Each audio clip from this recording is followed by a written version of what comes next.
confisqué ko tere ko génn réew mi te nee na loolu kenn mënu ko tere parce que saa bu amee bëgg-bëgg jël avion génn dëkk bi da koy def lu toll ci fukki weer mu ngi nii chaque mois mu dem signé yi te ba léegi gisu si njëriñ ne jël na dogal nag ne dootul dem est-ce que loolu tey jii du ci am problème ak yoon wala bu fekkente ne woo nañ ko wuy jiwul est-ce que beneen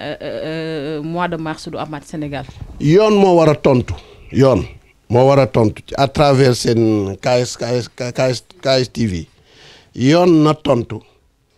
ci lu tax ñu jël passeport ordinaire am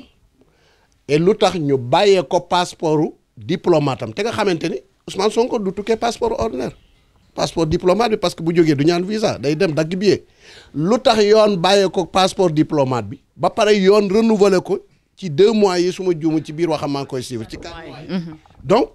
loolu dafay wane ni ñoom xam nañ fi ñuy li ñuy def. ak fi ñu jëm ndax dañ ci rax ay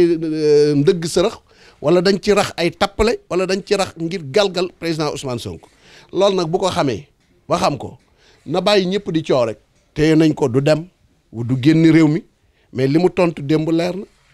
nañu yónni yàggul ba mu war a voyager ñu ne ko doo voyager parce que am na loo xamante ni tamit dafa nekk lu war a dañ ci réew mi nit ki yaa ko tuumaal demal indi preuve yaa ko tuumaal àtte ko. mais boobaak léegi ñaata weer fukki weer ak ñaar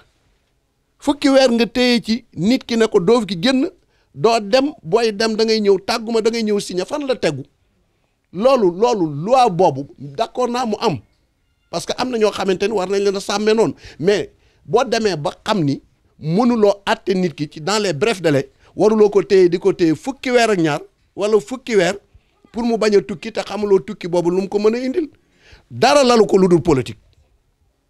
dara lalu loolu lu dul politique du ay affaire u Adji Sarr du affaire dara politique doo nga ko lal.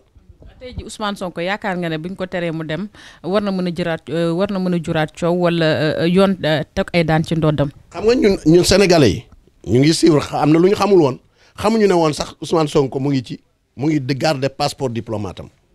xamuñu ne woon Ousmane Sonko passeport ordinaire am rek la ñu jël mais soxna si looloo jar a poser comme question lu tax ñu jël passeport ordinaire am bàyyee ko ak passeport diplomate am. pour yow lan moo waral loolu. mais politique la lan xam nañ ni ñoom li ñuy def teguñu ko ci yoon li ñuy def teguwul ci yoon parce que bu tegu woon ci yoon xam nañ ni député la te am na passeport diplomate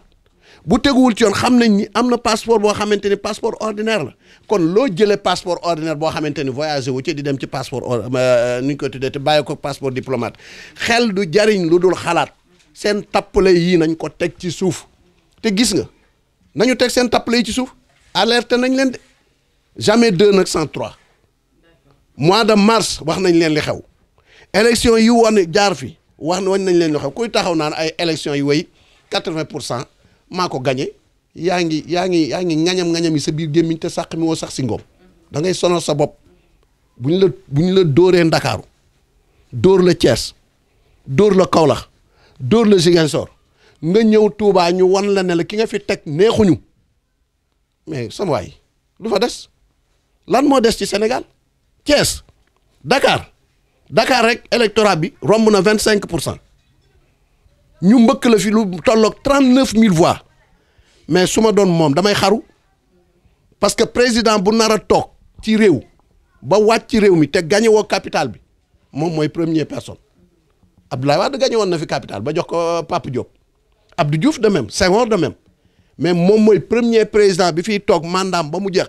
Macky Sall bu amoon 5 mandats du fi mos a gagné Ndakaaru